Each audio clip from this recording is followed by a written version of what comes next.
لقد حرر شعب سوريا ولبنان من واحد من أفظع أنظمة التاريخ الحديث وأخطرها على حياة السكان. لقد رحل كيماوي الغوطة ومجوع مضايا وقاصف مخابز حلفايا ودافن درع والزبدان وداريا وجزار حمص وحلب وحماه وسجان صيدنايا. فتليت الفاتحة وأضيئت الشموع على أرواح ضحاياه من سوريا ولبنان وفلسطين.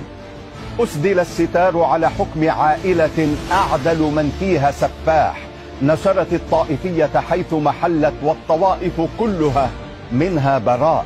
انتهت كذبة نظام الصمود والتصدي الذي لم يرفق إسرائيل بوردة بل باعها الجولان وكان لها حرس حدود، ثم ذهب عوضا عنه ليحتل لبنان.